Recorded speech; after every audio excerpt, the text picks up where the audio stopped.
Terima kasih Tuhan Yesus, segala kebaikan-Mu dalam hidup kami Tuhan.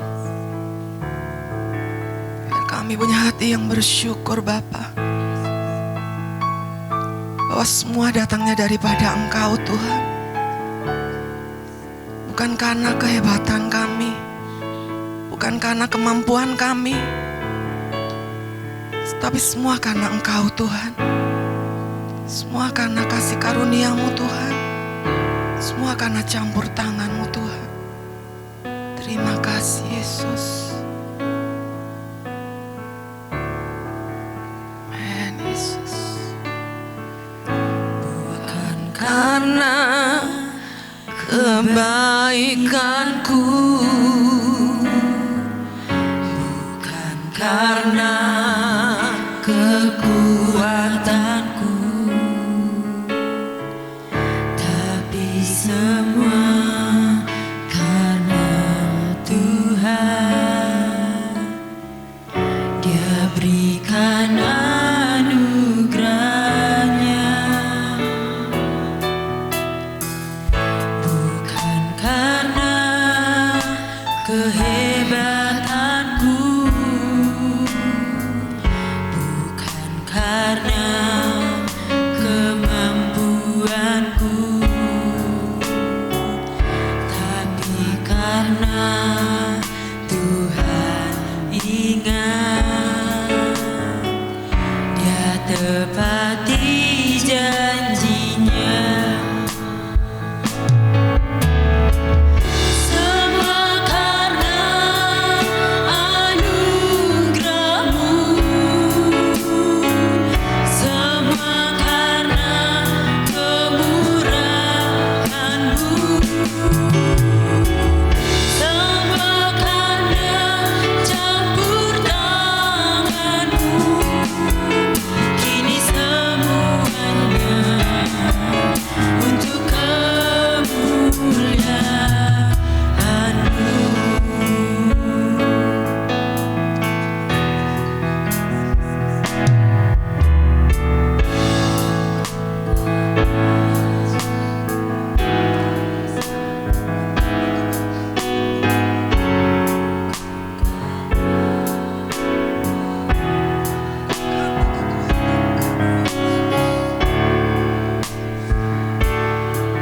Semua karena Engkau Yesus. Biar kami bisa bersyukur Tuhan. Kami bisa bersyukur dalam segala hal Tuhan. Kami bisa bersyukur Bapa untuk kehidupan yang Engkau masih beri Tuhan. Untuk keluarga kami, untuk pekerjaan kami, untuk pelayanan kami, untuk semua yang sudah Engkau beri buat setiap kami Tuhan. Biar kami mau bersyukur Tuhan. Kami mau selalu bersyukur dalam segala hal Tuhan.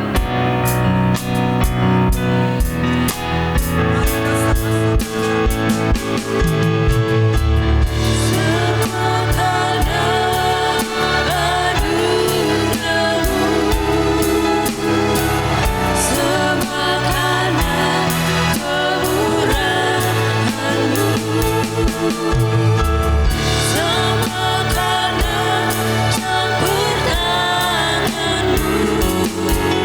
Kini semuanya untuk kemuliaan-Mu.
Terima kasih Bapa buat kesempatan kami bisa memuji Raja di atas segala raja, menyembah Allah yang kudus, Allah yang satu-satunya yang rela mati bagi kami. Ini kami umat kepunyaan-Mu. Pagi ini biarlah kasih karunia, damai sejahtera, sukacita dicurahkan berlimpah-limpah di tengah-tengah kami. Bahkan lebih daripada itu, setiap kami dijamah oleh Roh Kudus sehingga kami mengalami perubahan. Hidup kami menjadi seperti yang Engkau mau. Terima kasih Tuhan. Segala pujian, hormat dan kemuliaan hanya bagi-Mu di dalam nama Yesus Kristus. Sama-sama kita katakan amin. Shalom. Haleluya.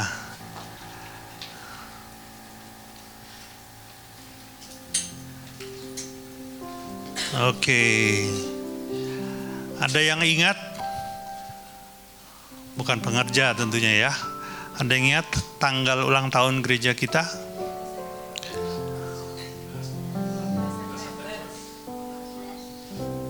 Nah, Pak Roni kok ingat?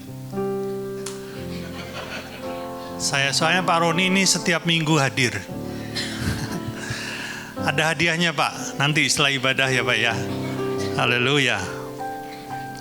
Saudara, saya memulai dengan sebuah pantun khusus untuk ulang tahun gereja kita. Siap mendengar pantun? Mama ke pasar beli amplop, Papa pulang bawa ikan.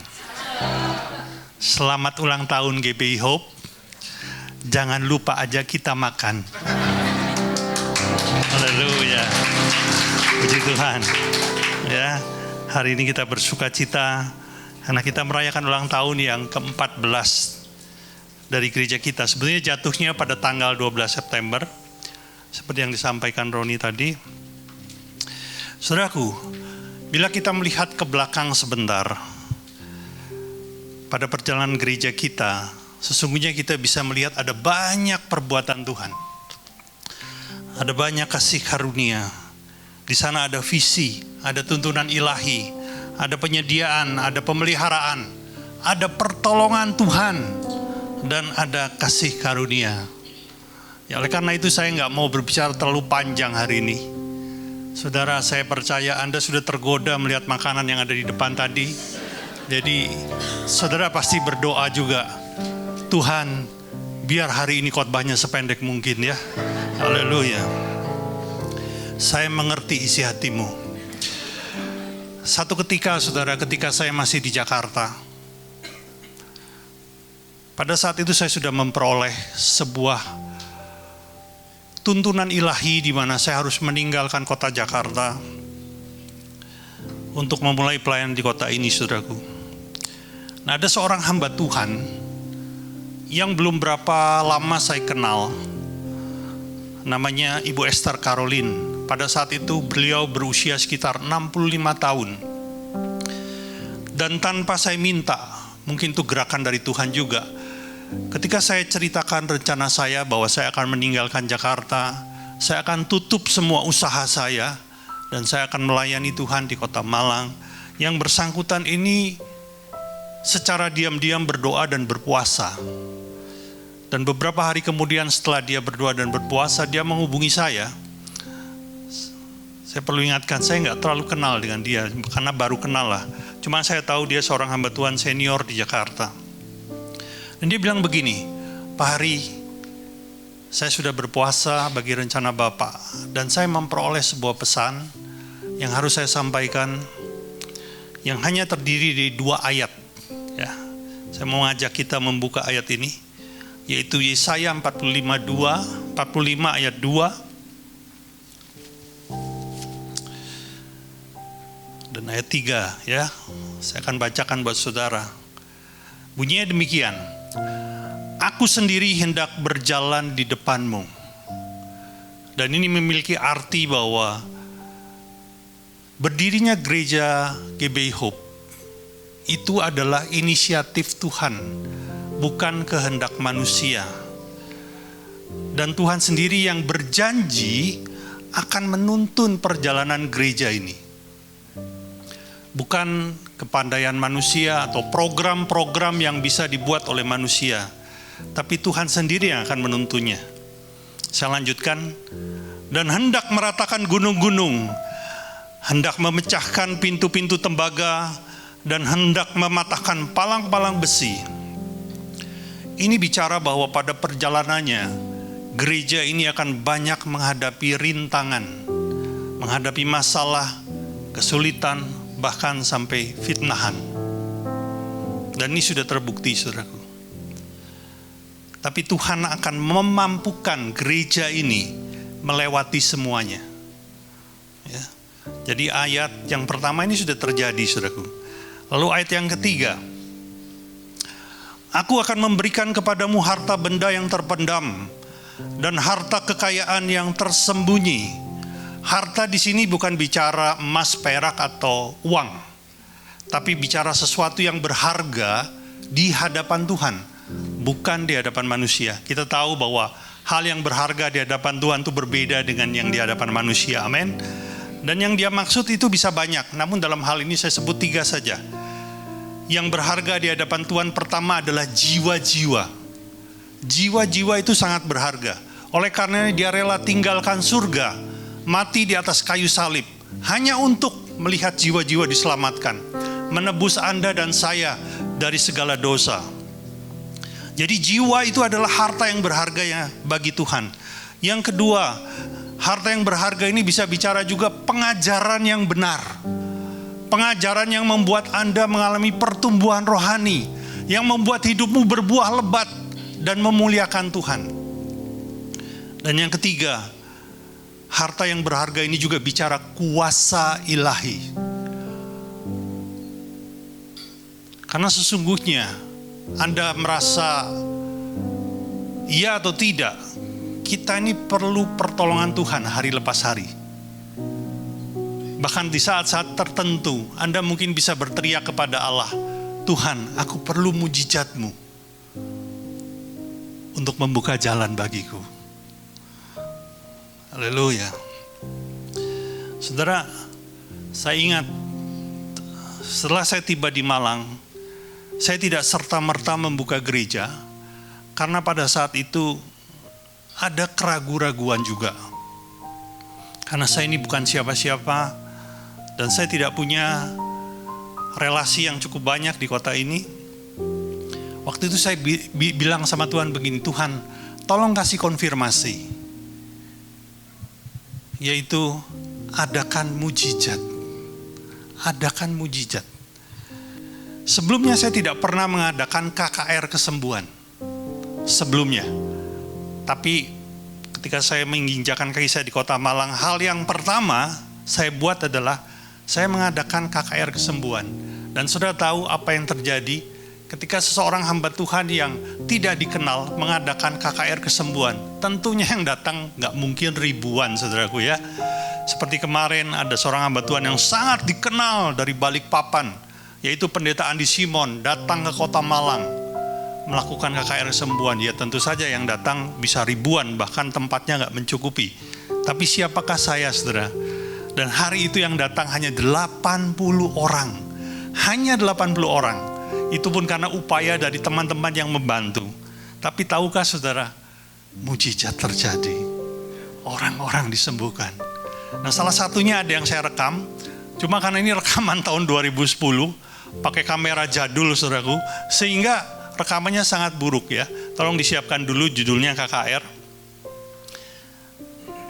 Ada potongan video yang saya rekam, di mana ada seorang bapak yang datang ke tempat KKR dalam kondisi tidak bisa berjalan. Jadi bapak ini dibopong oleh teman-temannya, dibawa ke tempat itu. Dan Tuhan jamah tubuhnya, seketika dia berdiri, berjalan dan melompat, saudaraku. Coba bisa ditampilkan? Ya, gambarnya kurang jelas, suaranya tolong.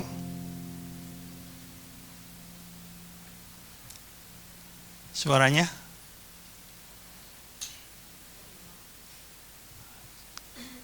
Suaranya lenyap, saudaraku.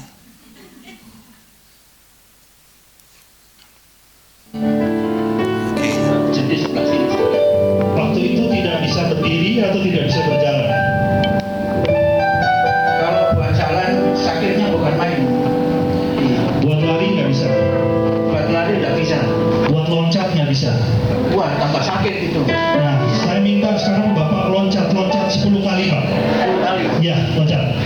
Ya. Yes. Cukup. Yes. Yes. Oke. Itu adalah salah satu yang kita sempat rekam. Ada banyak kesembuhan pada saat itu, salah satunya. Saudara, setelah saya melihat hal itu, saya yakin saya ada di track yang benar. Memang Tuhan berkehendak saya ada di kota ini, saudaraku. Kita lanjutkan ayat selanjutnya. Dari Yesaya 45 ayat yang ketiga tadi. Supaya engkau tahu bahwa akulah Tuhan Allah Israel yang memanggil engkau dengan namamu. Dari semuanya ini tujuannya adalah supaya Allah dikenal. Bukan nama manusia yang dikenal, tapi Yesus dikenal. Jadi tujuan dari segala sesuatunya ini adalah supaya Yesus dimuliakan melalui gereja ini. Amin, saudaraku. Nah, ada sebuah video, disiapkan dulu ya, yang mendokumentasikan perjalanan gereja ini secara singkat. Memang saya pernah putar ini beberapa tahun yang silam, tapi karena saya melihat ada banyak juga jemaat yang belum lihat. Bagi yang sudah lihat, kasih kesempatan ya. Kita lihat sekali lagi mengenai perjalanan gereja ini secara singkat. Boleh silakan di play.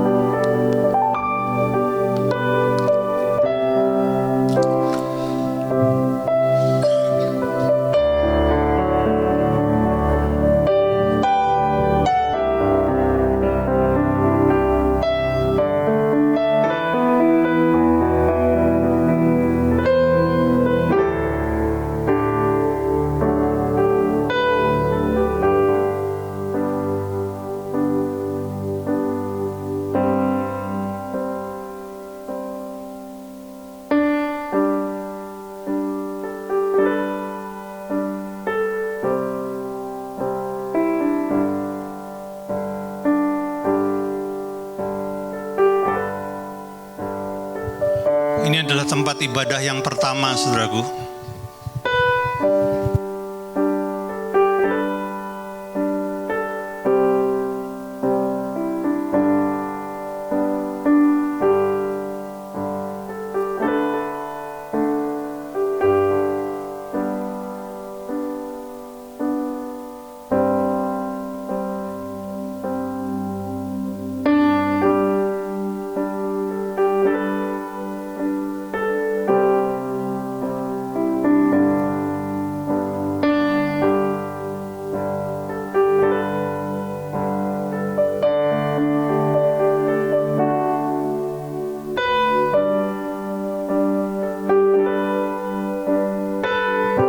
Ini tempat ibadah yang kedua.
Nah, ini tempat ibadah yang ketiga ya.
Ya, itulah perjalanan gereja kita.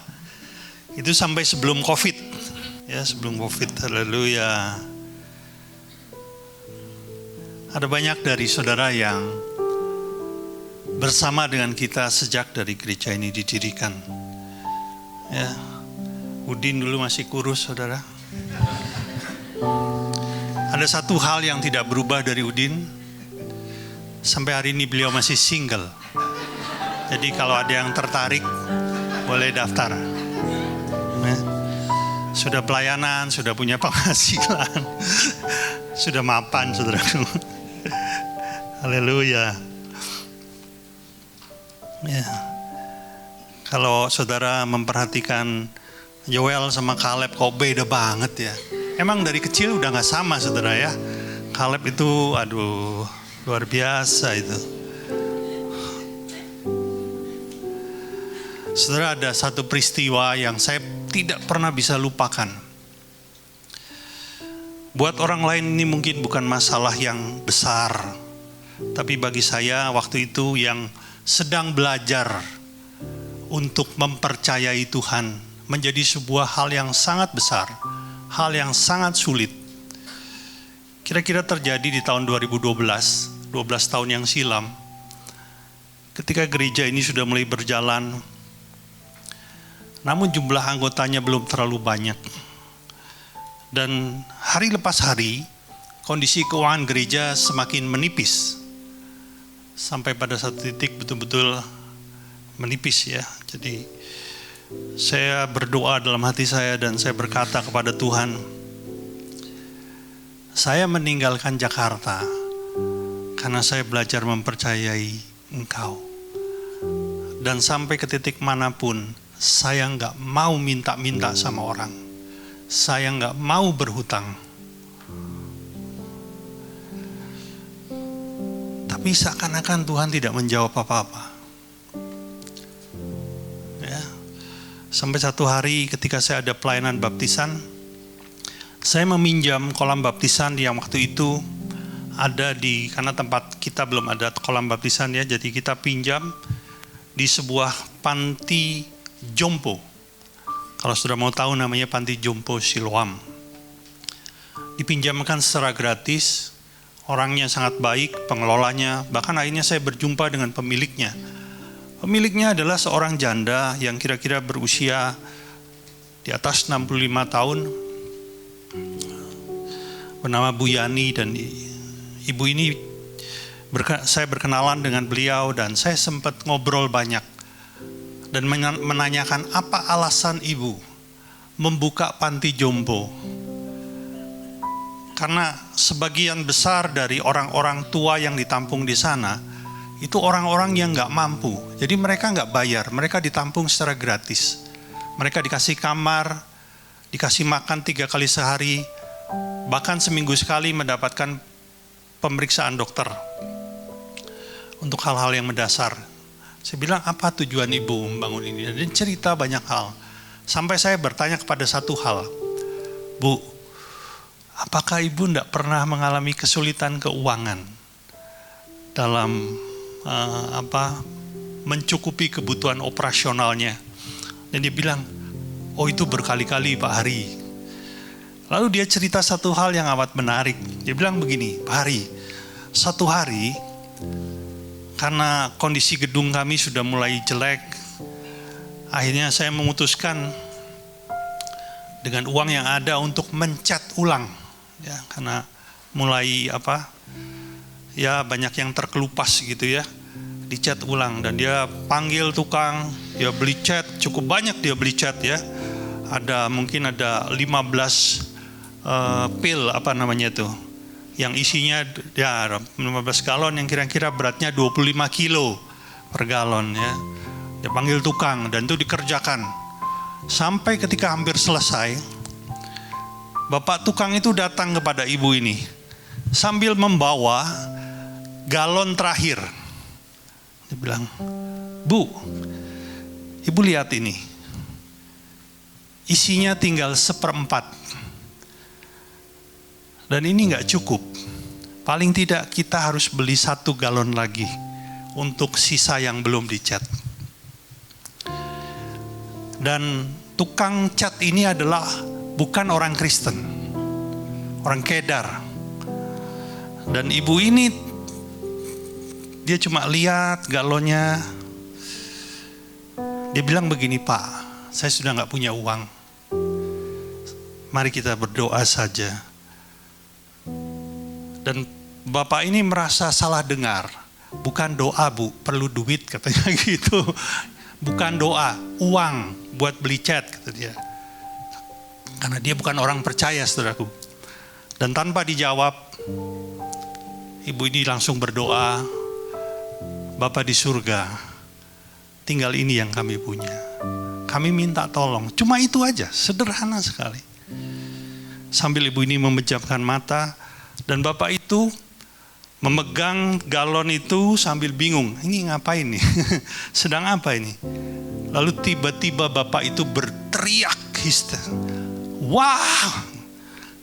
Bu, lihat Bu, lihat Bu. Saudara tahu apa yang terjadi? Cat yang tinggal 1/4 itu tiba-tiba naik sampai memenuhi galon. Naik dengan sendirinya. Saudara tahu, bukan saja gedung itu selesai dicat, besoknya bapak ini minta dibaptis. Dan hari ini pengelola panti jompo itu adalah putranya. Karena dia juga meminta semua anggota keluarganya untuk dibaptis.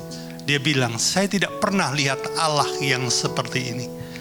Dan ketika ibu ini bercerita, seakan-akan cerita dia itu menjawab doa saya. Dan Roh Kudus bilang, aku bisa loh pelihara hidupmu. Dan saudara tahu, waktu saya pulang, saya coba cek saldo gereja saya. Dan ternyata saldonya ada 20.000 rupiah saja.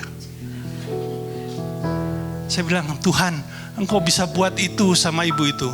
Tolong buat hal yang sama. Saya nggak mau minta-minta sama orang.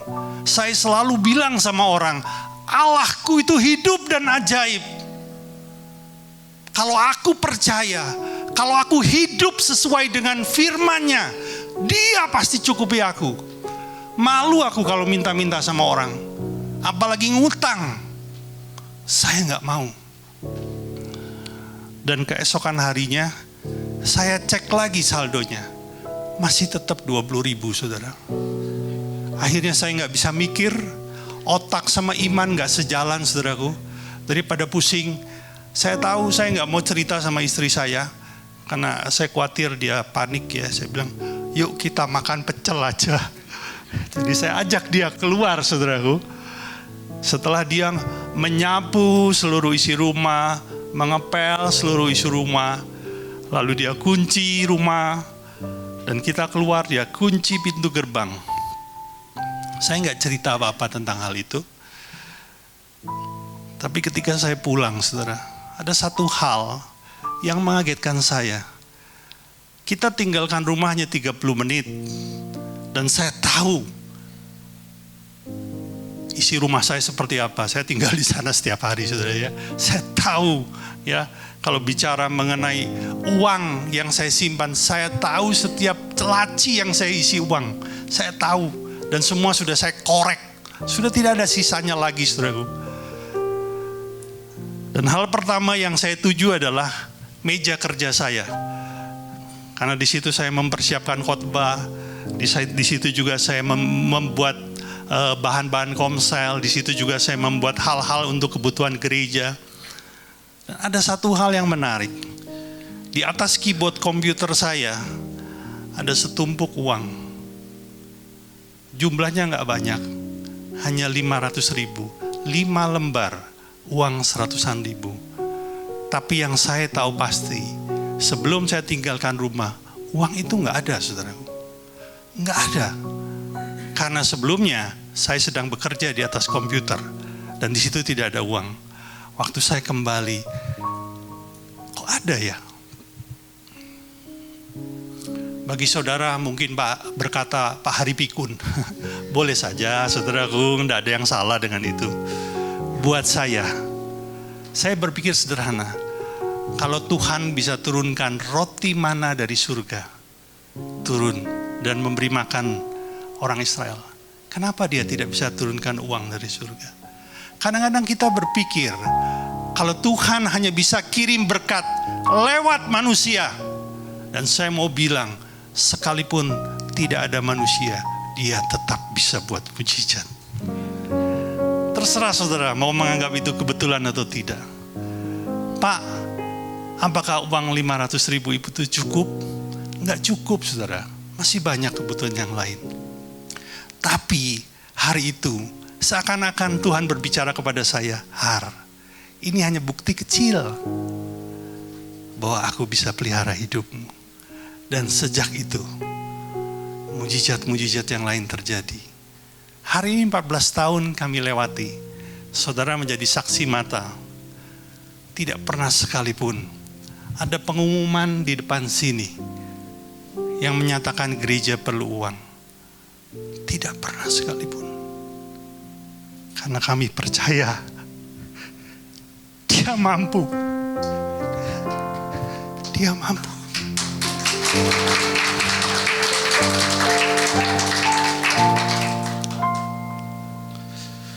Dan saya mau katakan pagi ini kepada Bapak Ibu sekalian, hiduplah dalam kehendak-Nya, maka Dia akan pelihara hidupmu. Haleluya. Namun ada hal yang membuat saya jauh lebih bersuka cita. Mujizat-mujizat itu menyenangkan hati kita. Coba kita lihat ayatnya ya. 3 Yohanes 1 ayat yang keempat. Bagiku tidak ada sukacita yang lebih besar daripada mendengar bahwa anak-anakku hidup dalam kebenaran. Saudaraku, penulis ayat ini adalah Yohanes, ditujukan kepada anak-anak rohaninya. Dan dia berkata, tidak ada hal yang bisa membuat aku jauh lebih bergembira daripada melihat anak-anak rohaniku hidup dalam kebenaran. Haleluya. Saya tidak bisa sebutkan semua, tapi kalau saudara izinkan, saya ambil satu contoh saja dari salah seorang rekan kita, misalnya Jimmy, ya. Saudara tahu siapa Jimmy? Haleluya, Jimmy ini luar biasa, saudaraku. Dia datang ke gereja ini dulu, ya, dalam kondisi terikat hutang. Wah, rupanya beliau ini raja hutang, ya. Sampai sertifikat rumahnya tergadaikan. Penjudi. Tentunya kehidupan rumah tangganya juga nggak harmonis, saudara. Namun di tempat ini dia dijamah Tuhan. Dan dia mengalami pertobatan. Perlahan namun pasti hidupnya berubah. Dia berhenti berjudi. Hutangnya mulai dicicil. Dia yang dulunya egois, tidak lagi egois. Mulai belajar peduli kepada orang lain. Jadi berkat untuk orang lain. Bahkan hari ini dia boleh dibilang sebagai pemberita Injil. Satu perubahan kehidupan. Dan ketika saya melihat hal ini terjadi pada orang-orang di gereja kita, itu lebih besar sukacitanya daripada mujizat yang Tuhan adakan, saudaraku. Saya mau tutup dengan sebuah statement bahwa gereja kita ini berencana membuka ibadah sore. Rencananya akan dibuka jam 4. Saya percaya pasti saudara juga rindu. Ada lebih banyak jiwa yang mengalami Tuhan. Amin. Dan kebetulan kita punya program 1 jiwa menjangkau 1 jiwa. Tidak sulit. Saya percaya kebaktian sore akan dipenuhi oleh jiwa-jiwa. Siapa yang akan dipakai untuk menjangkau? Anda dan saya. Anda dan saya. Haleluya. Kunci D.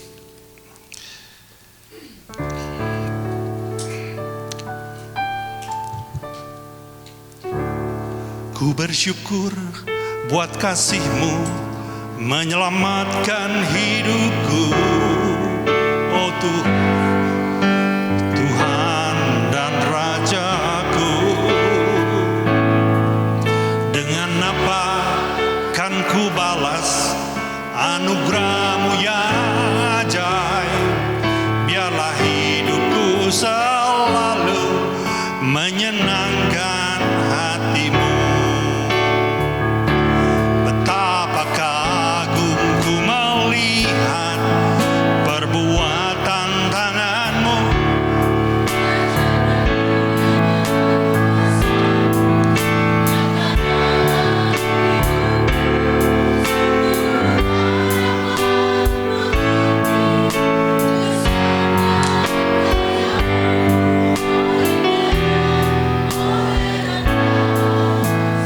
Sekali lagi, ku bersyukur.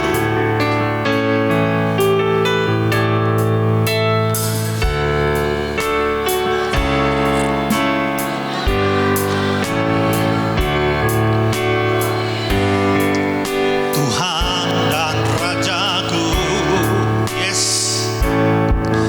Dengan apa Kau balas anugerah-Mu yang ajaib.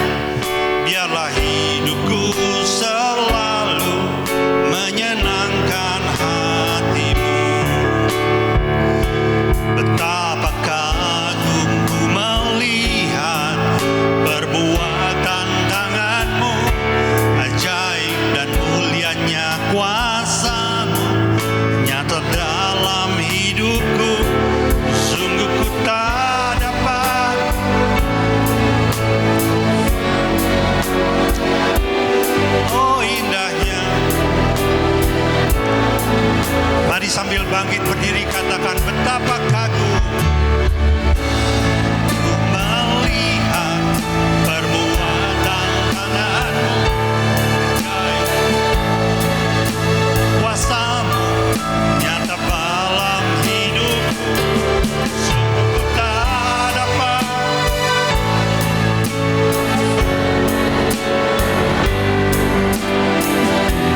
tahun gereja ini dituntun oleh Tuhan. Dipeliharanya, Dia mencukupi segala kebutuhan kita. Bahkan Dia menyatakan kuasa dan mujizatnya. Dan hal-hal yang Tuhan akan kerjakan di hari-hari ke depan akan jauh lebih dahsyat, dengan buah yang jauh lebih lebat. Oleh karena itu pagi ini, bila ada engkau yang kehilangan semangat, ada engkau yang sedang menghadapi hal-hal yang berat, ketahuilah, Dia adalah Allah yang hidup dan ajaib. Tidak ada yang mustahil baginya. Tidak ada yang sulit baginya. Yang kau perlu lakukan hanyalah hidup di dalam kehendak-Nya. Haleluya. Haleluya Lord. Mari pejamkan mata kita.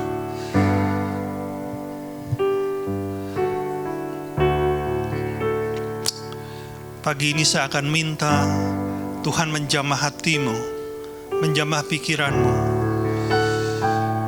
Bagi engkau yang rindu, dari tempat di mana engkau berdiri, engkau boleh letakkan tanganmu di dada.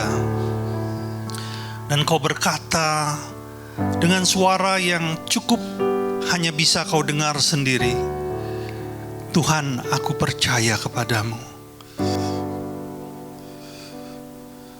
Dan aku mau hidup di dalam kehendak-Mu.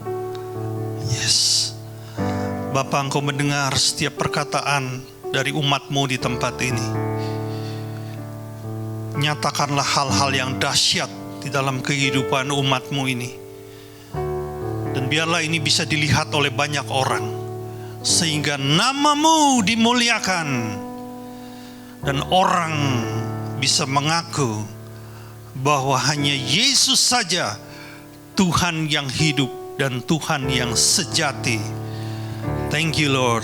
Thank you Lord. Shikatapakarala bashiri benahanabu.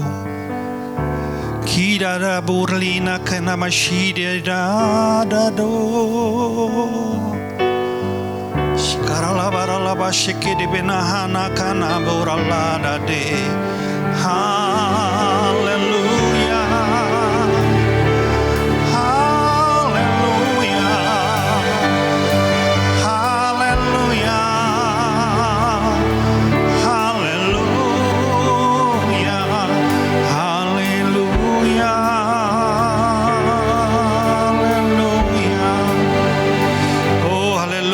Terima kasih Bapak, terima kasih. Kami mau terus bersuka cita. Kami mau terus hidup dalam kehendak-Mu Tuhan. Terima kasih Bapak buat firman-Mu. Terima kasih buat hari yang luar biasa ini. Segala puji, hormat, dan kemuliaan hanya bagi-Mu. Di dalam nama yang kudus, Yesus Kristus Tuhan. Sama-sama kita katakan, amin. Silakan duduk Bapak Ibu.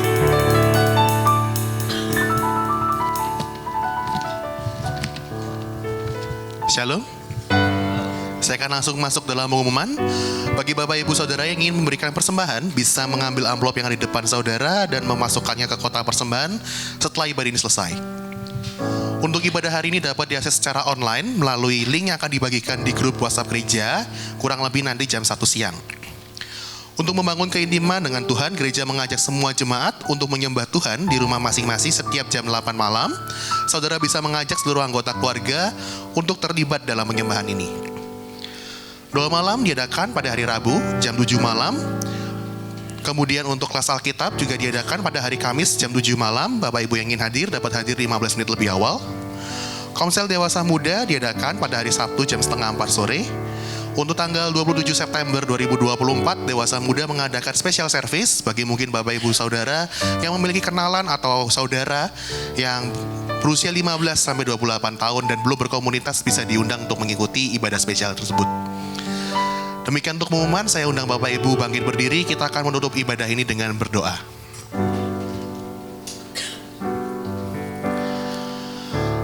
Haleluya, Tuhan Yesus yang baik, kembali lagi kami ke hadirat-Mu. Kami sangat bersyukur Engkau memperbolehkan kami untuk memuji menyembah-Mu hari ini. Kami sangat bersyukur atas firman yang Kau berikan. Kami juga sangat bersyukur 14 tahun perjalanan GBI Hope. Semuanya itu semua hanya karena kebaikan-Mu. Tuntun gereja kami selalu, pakai gereja kami, nyatakan kuasa-Mu melalui gereja ini sehingga lebih banyak lagi jiwa-jiwa yang diselamatkan bagi nama-Mu Tuhan. Kami juga bawa Bapak Gembala kami Pak Hari. Berkatilah kesehatannya, penggembalaannya, sehingga melalui penggembalaannya kami domba-domba-Mu semakin mengenal-Mu Tuhan. Kami juga bawa istri serta anak-anaknya, berkat yang sama bagi mereka. Kami juga bawa seluruh pelayan GBI Hope, baik itu Asher, guru sekolah minggu, WL, pemain musik, semua Tuhan. Biarlah kami semua bisa terus melayani-Mu, semua hanya demi memuliakan nama-Mu. Kami juga bawa seluruh jemaat GBI Hope, baik yang hadir maupun yang belum bisa hadir.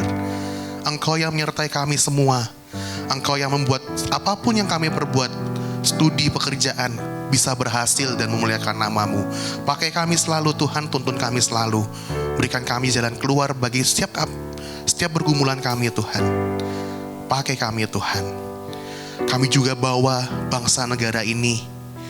Curahkan hujan pertobatan, lawat negara ini. Tuai jiwa-jiwa lebih banyak lagi Tuhan. Berkati juga para pemimpin negeri ini, dari presiden yang baru, semua jajaran menteri, bahkan sampai aparat yang terendah. Beri mereka hati pemimpin sehingga apapun yang mereka putuskan, semuanya demi kesejahteraan rakyat. Kami juga berdoa bagi persembahan kami. Biarlah kami bisa memberi dengan hati yang tulus, motivasi yang benar, sehingga melaluinya kami kerajaan-Mu bisa diperbesar di muka bumi ini Tuhan. Terima kasih Tuhan. Terima kasih. Sebentar kami akan berpisah. Kami siap untuk menerima berkat daripada-Mu. Mari kita angkat tangan kita. Diberkatilah Engkau berlimpah-limpah dengan segala yang terbaik dari Allah Bapa, kasih-Nya yang sempurna di dalam Yesus Kristus, serta kekuatan, pertolongan, dan penghiburan dari Roh Kudus memampukan engkau untuk hidup dalam segenap kehendak Allah. Kita yang sudah menerimanya, sama-sama kita katakan amin. Mohon perhatian sebentar Bapak Ibu. Di depan sudah disediakan makanan. Mohon Bapak Ibu tidak terburu-buru. Selamat siang, selamat menikmati, Tuhan memberkati.